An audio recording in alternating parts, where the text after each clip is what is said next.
nos habla el modalismo?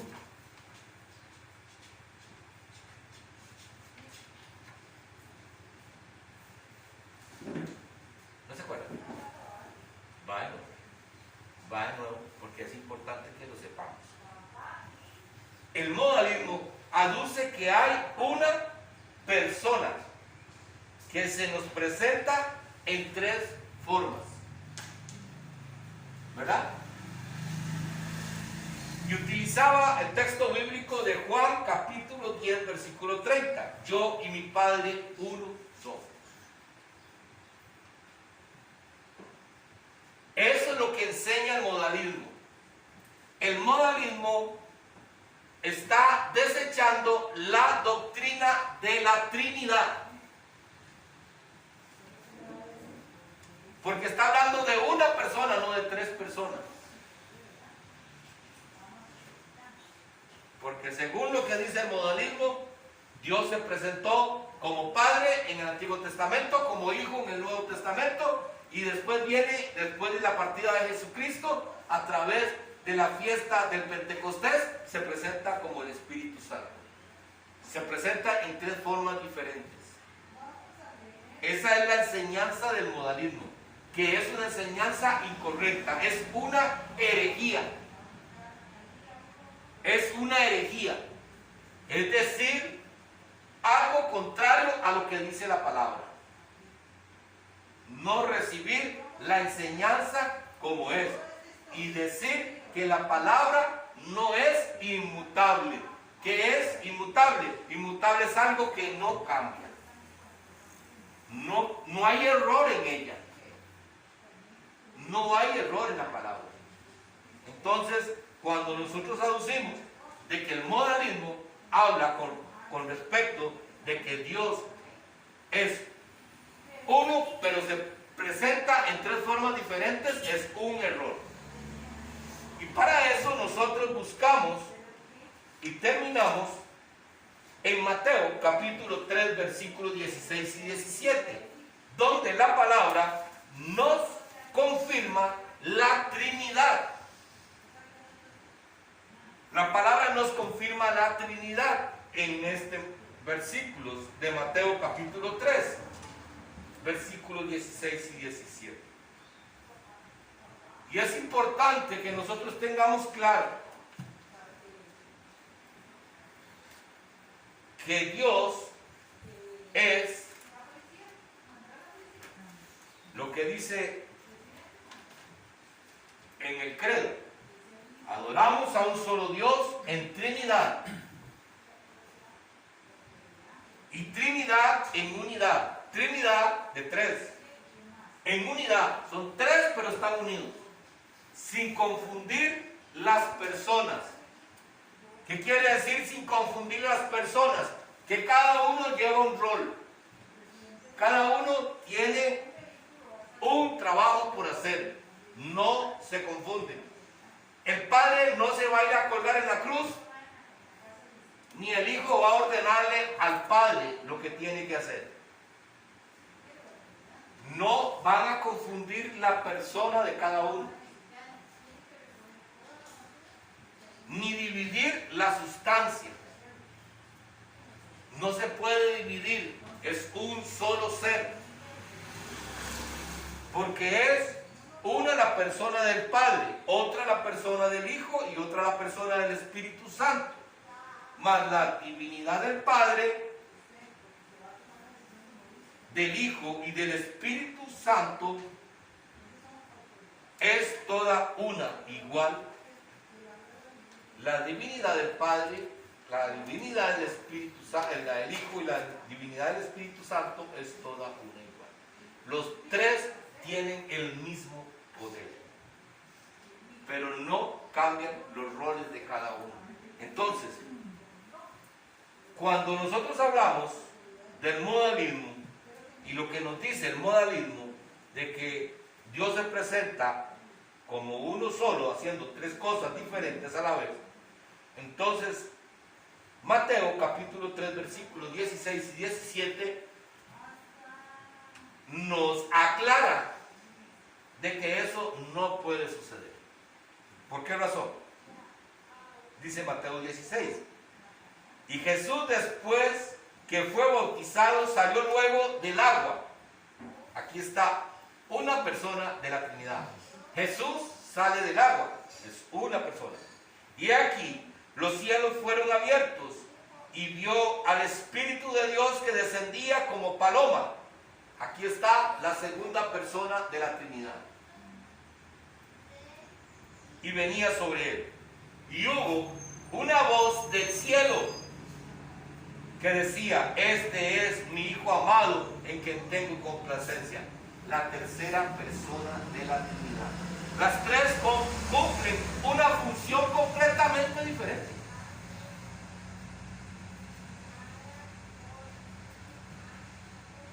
Y entonces,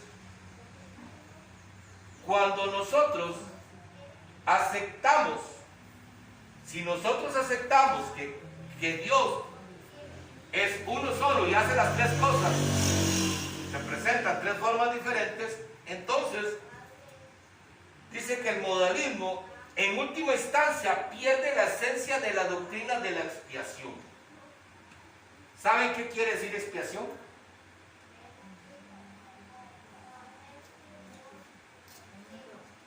Bueno, cuando usted ve la expiación fue que él pagó el precio. Él vino y tomó su lugar. Y lo dice así, vean. Es decir, la idea de que Dios envía a su Hijo como sacrificio sustantivo y que el Hijo llevó la ira de Dios en nuestro lugar y que el Padre representando los intereses de la Trinidad vio el sufrimiento de Cristo y quedó satisfecho. El Padre envía al Hijo a sufrir y a que fuera muerto en esa cruz por usted y por mí, ¿verdad? Y dice el Padre que Él quedó satisfecho. Esta enseñanza nos habla de que Él quedó satisfecho. Entonces, como si Dios es una sola persona y se presentan tres personas diferentes, como dice el modalismo, ¿podría Dios mandarse a Él mismo, guindarse en una cruz y quedar satisfecho Él? Es como contradictorio, ¿verdad? Tiene que haber una segunda persona, que esa es la que cumple el Hijo. Si Dios llega y dice: bueno, yo como Dios me voy a poner como hijo y voy a pagar yo el precio y voy a hacer que me crucifiquen en esa cruz para salvarlos, para librarlos de todo pecado, y entonces Dios mismo dice: entonces yo quedo satisfecho por lo que yo mismo hice en la cruz. Como que no calza eso, ¿verdad que no? Pero Él envió a su Hijo. Él envió a su Hijo y quedó satisfecho. Y es ahí donde nosotros vamos a ver qué es lo que dice Isaías, porque esto que les estoy diciendo lo podemos comprobar con la palabra, que eso es lo interesante. Isaías capítulo 9, Isaías capítulo 53, versículo 9 al 11.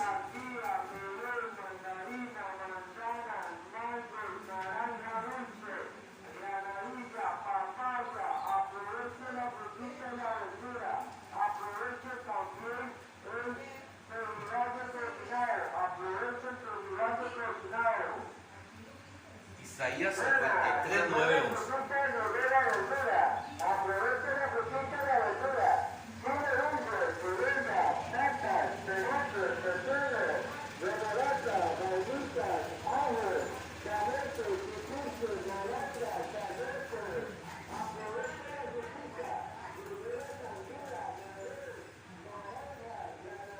¿Tenemos? Vea lo que dice. Aquí hablamos de que Dios mandó a su Hijo y quedó satisfecho por lo que pasó en la cruz por nosotros. Dice el 9: y se dispuso con los impíos su sepultura, mas con los ricos fue en su muerte, aunque nunca hizo maldad ni hubo engaño en su boca. Con todo eso, Jehová quiso quebrantarlo, sujetándolo a padecimiento, cuando haya puesto su vida en expiación por el pecado. Verá linaje, vivirá por largos días, y la voluntad de Jehová será en su mano prosperada. Vea lo que dice el 11. Verá el fruto de la aflicción de su alma y quedará satisfecho. Por su conocimiento justificará a mi siervo justo a muchos y llevará las iniquidades de ellos. Ven cómo en esta palabra el Señor nos habla de dos personas. En esta palabra nos habla de dos personas. Una, el Padre envió a alguien en que nunca hizo maldad y hubo engaño en su boca. A ese, aún siendo así, con todo eso, dice, con todo eso Jehová quiso quebrantarlo, sujetándolo a padecimiento, cuando haya puesto su vida por expiación de pecado.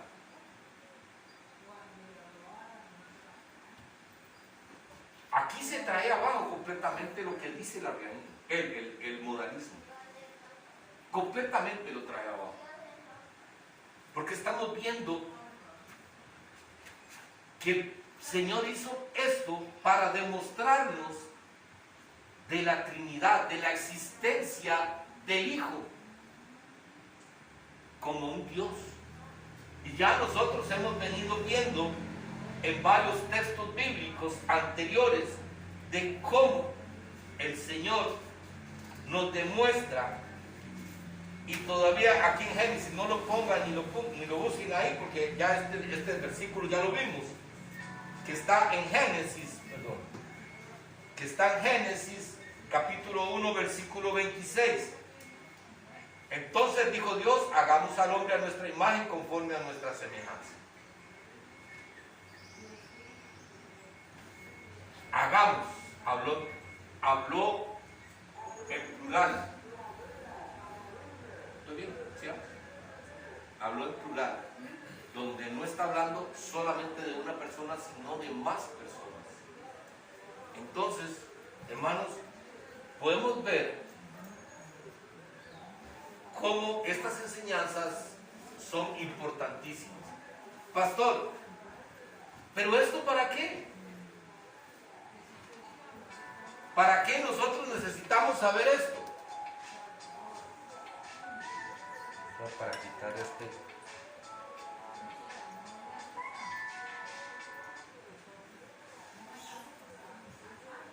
¿Para qué esto, pastor?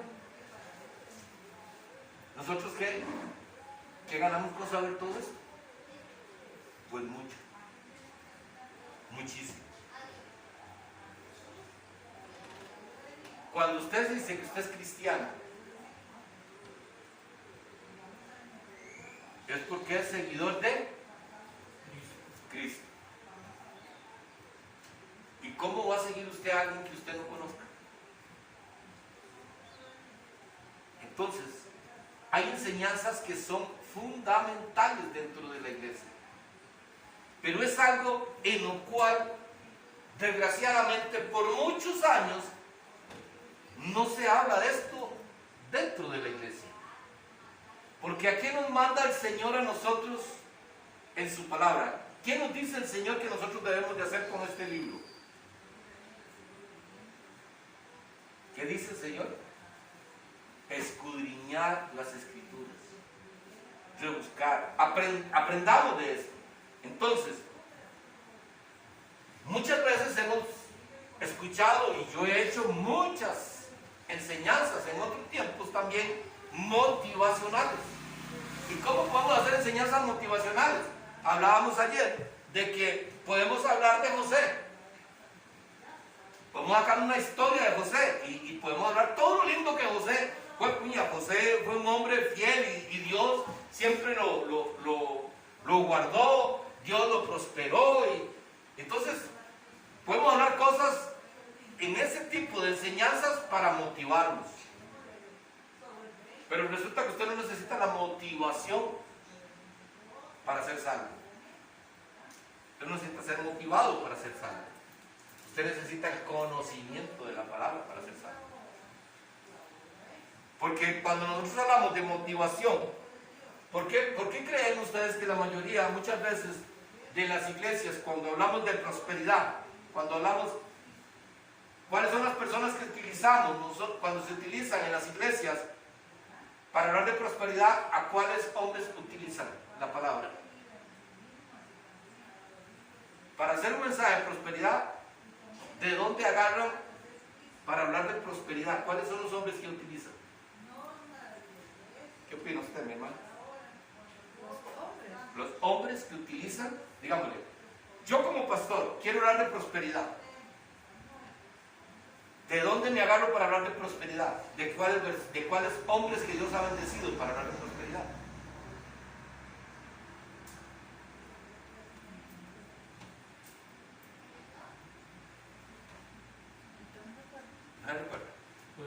Uno puede ser Job, el otro puede ser el rey David. El primer rey David, el otro, su hijo también, que fue muy... Abraham. Sí, demasiado. Hay muchos hombres. Entonces, yo quiero motivarlos a ustedes para que ustedes sientan que seguir a Dios vale la pena. Vale la pena porque vamos a ser prósperos. Yo quiero motivarlos. Deila, yo quiero decirte, vea, le conviene a usted seguir a Dios. Porque usted tiene que ser como fue Job, un hombre próspero.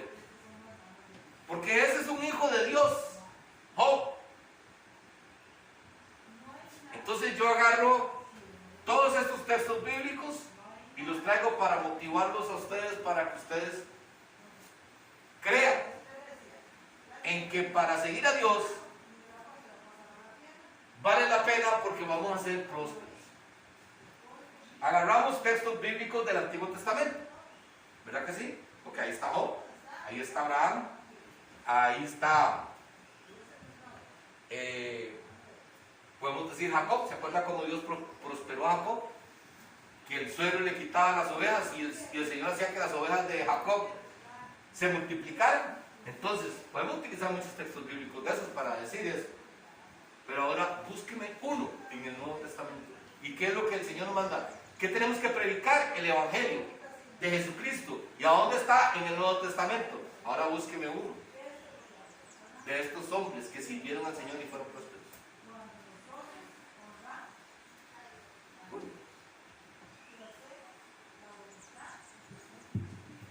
Es lo contrario. ¿Y sabe por qué es lo contrario? Porque Mateo era próspero. ¿Sí? Mateo trabajaba con el gobierno.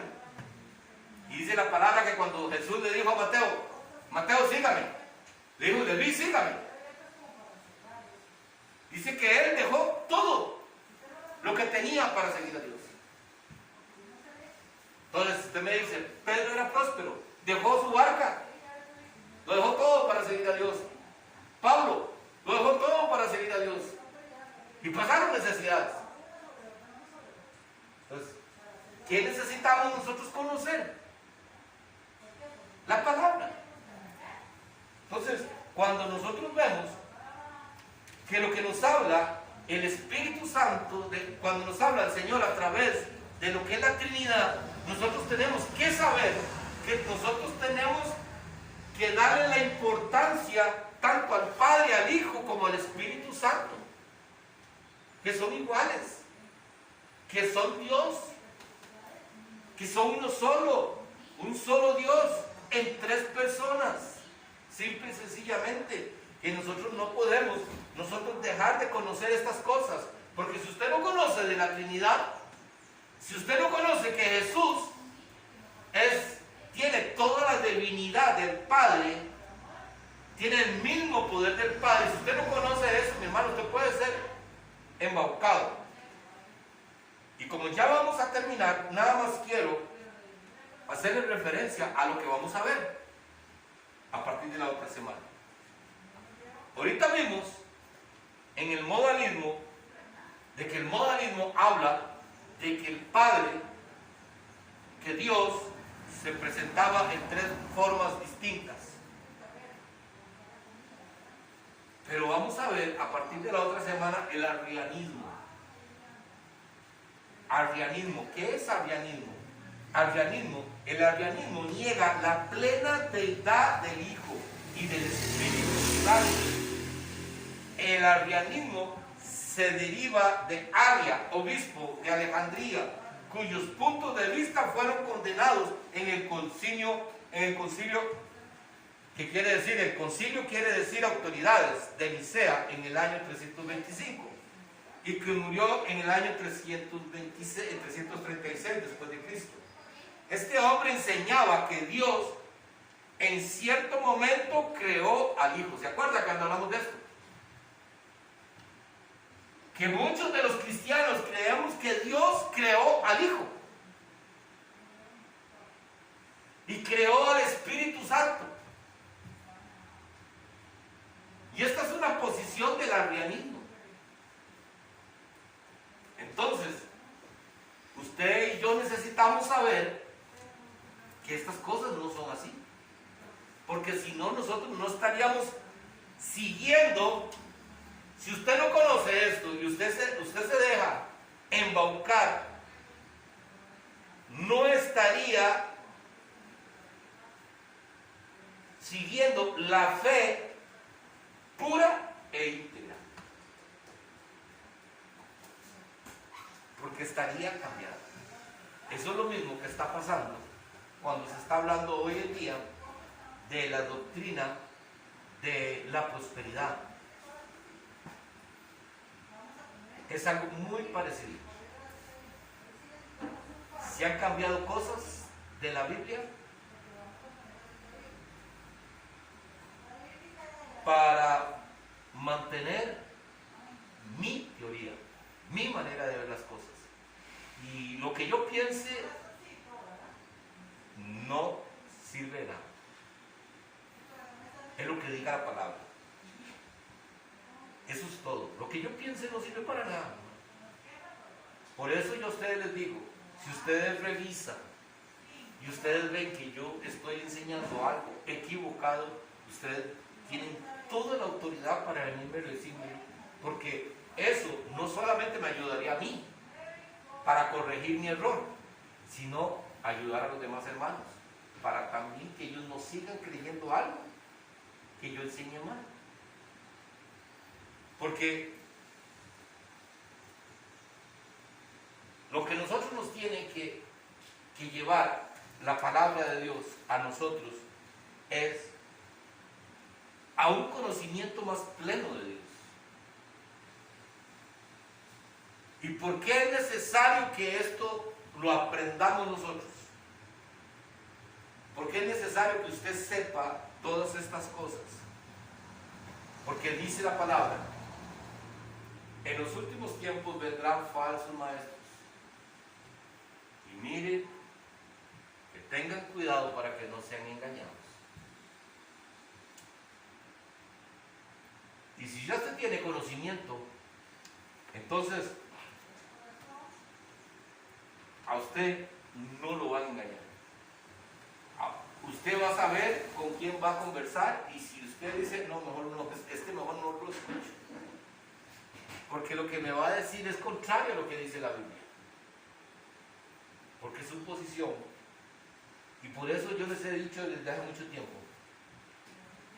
Vean, hermanos, no todo el que le habla, el que dice que es cristiano y te viene a hablar de la palabra, es cristiano. No todo. Entonces, si usted le abre la puerta, ¿sabe por qué? Pues muchas veces decimos, pero es que aquella religión y aquella otra profesan el mismo Dios, ¿verdad? Que eso es algo que se utiliza mucho. Y no precisamente.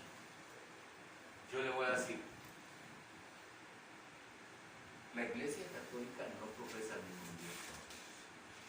No tienen el mismo Dios. No lo tienen.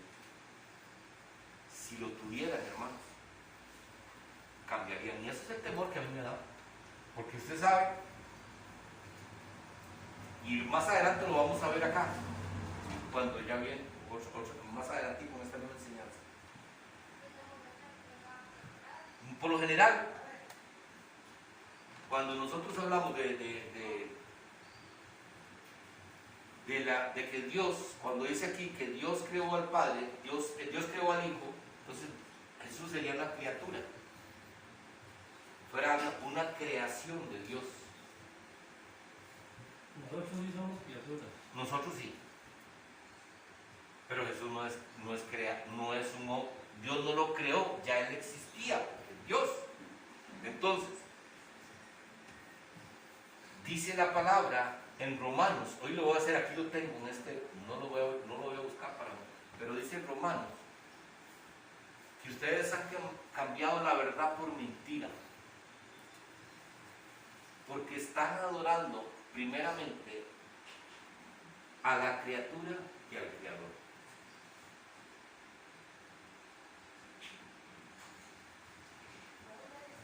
Y usted no puede adorar a la criatura, porque solamente a Él adoraremos.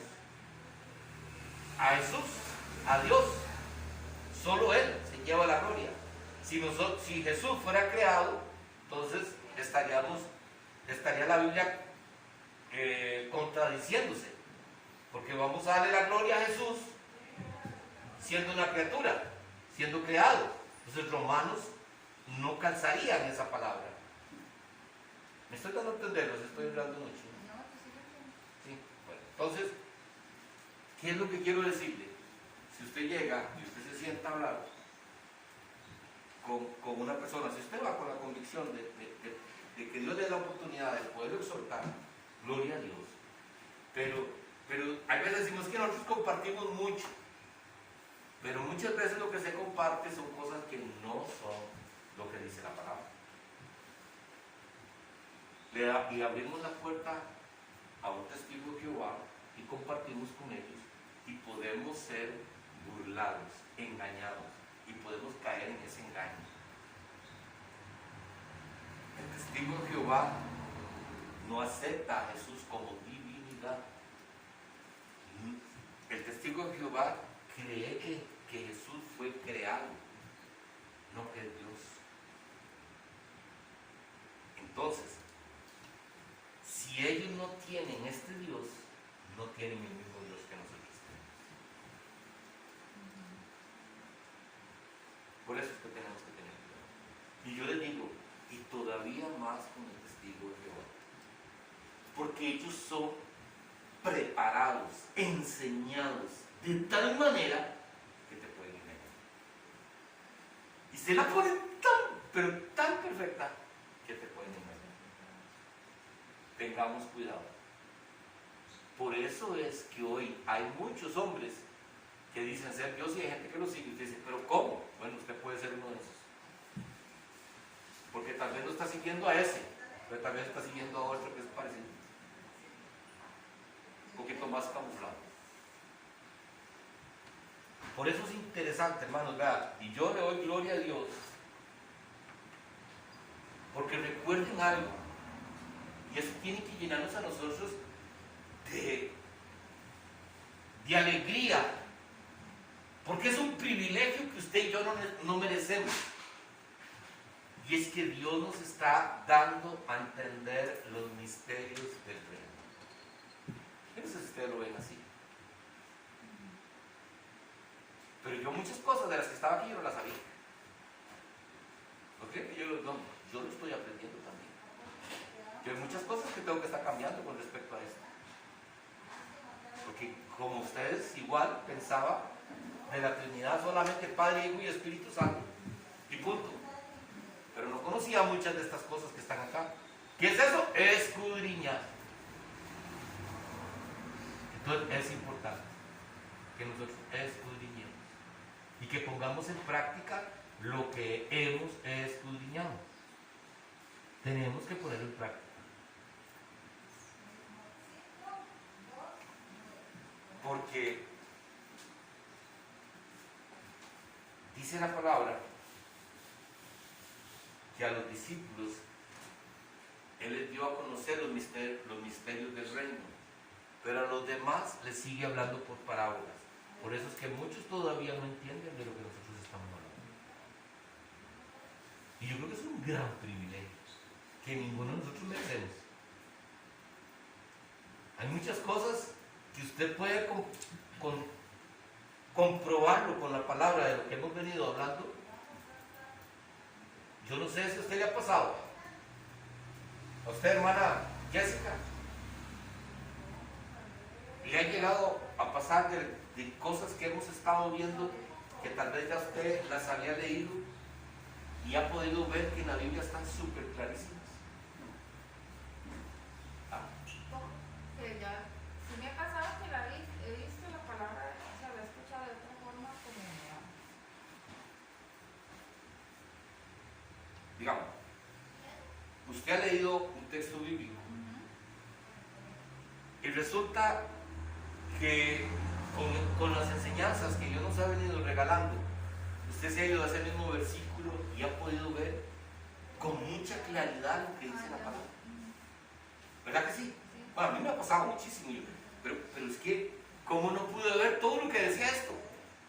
Está tan sencillo, está tan claro esto. Por decir, estos versículos que leímos de Isaías, imagínense, Isaías hablando ya, desde ahí, hablando ya de lo que el Señor iba a pasar, hablando de la muerte de Jesucristo.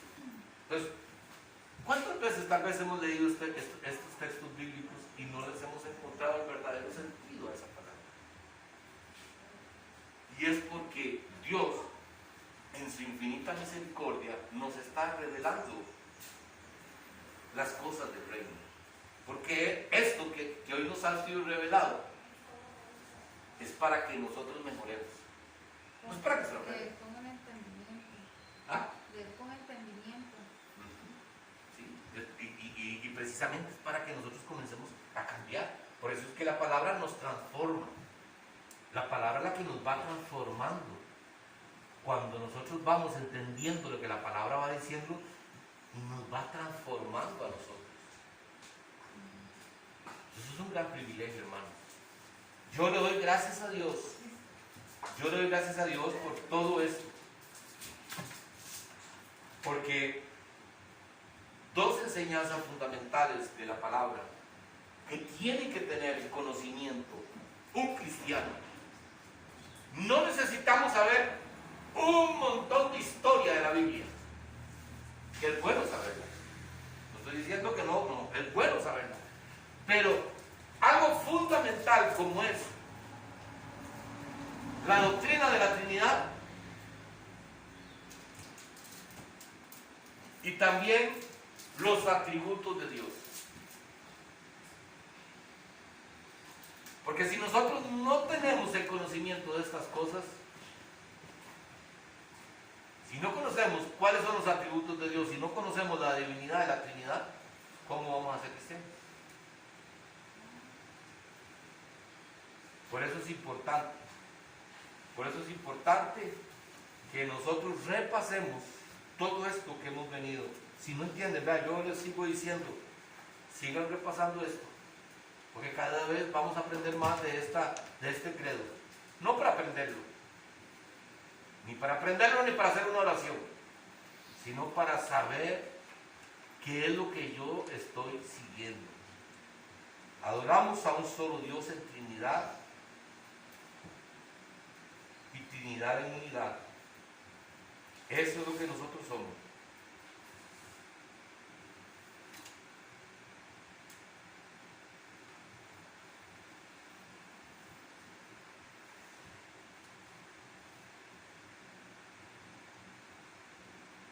Porque esta enseñanza de este credo nos va a ir definiendo a nosotros, nos va a definir mucho a nosotros como cristianos. Vamos a aprender mucho, pero necesitamos esforzarnos. Esfuérzate y sé valiente, dice la palabra. Esfuérzate y sé valiente. Porque, ¿por qué nos dice que nos esforcemos? Porque por lo general somos muy perezosos para escudriñar la palabra. Y tenemos que esforzarnos porque tenemos que luchar contra nosotros mismos. Porque muchas veces no tenemos tiempo para leer la palabra 1 hora, pero si vemos tele 3, 4, 5 horas. Esfuérzate y sé valiente. ¿Y por qué tenemos que ser valientes? Porque el conocimiento de la palabra te va a llevar a que tu familia, a que tus amigos, a que el ambiente de tu trabajo te ponga en contra. Sé valiente para defender A los demás. la palabra. Una fe íntegra y pura. Por eso tenemos que ser valientes. Esfuérzate y sé valiente. Eso nos toca a todos. Esforzarnos, ser valientes, porque hermanos, vivamos hoy como si fuera nuestro último día. Vivamos hoy como si fuera nuestro último día. Anhelemos. Hay una frase que tengo escrita ya y la voy a traer. Voy a ver cómo que no se me olvide. Porque esa frase me gustó muchísimo. Que precisamente la cual nosotros debemos de, entre más conocimiento tengamos, más nos enamoramos del Señor. Y mejor vamos a vivir. Y más vamos a querer estar con Él. No hay nada que nos detenga en esta tierra. Nada nos va a detener en esta tierra. Si no es solamente... Me decía este muchacho que yo hablaba con él. Me decía, yo sé que a mi abuelo le costó mucho irse de este mundo. Porque no quería dar ni los rifles ni nada de lo que tenía. Él lo tenía guardado. Y aún así todo se quedó. Todo se queda. Lo veo que estuve trabajando allá donde mi hermana. Ya mi cuñado no está. Y todo sigue. Todo sigue, hermano. No digo que no pueda haber dolor en ellos, pero todo sigue. Así es que no nos apeguemos a nada en este mundo. Vamos a orar y vamos a darle gracias a Dios. Y esperamos que los que hoy pudieron venir, puedan venir el sábado.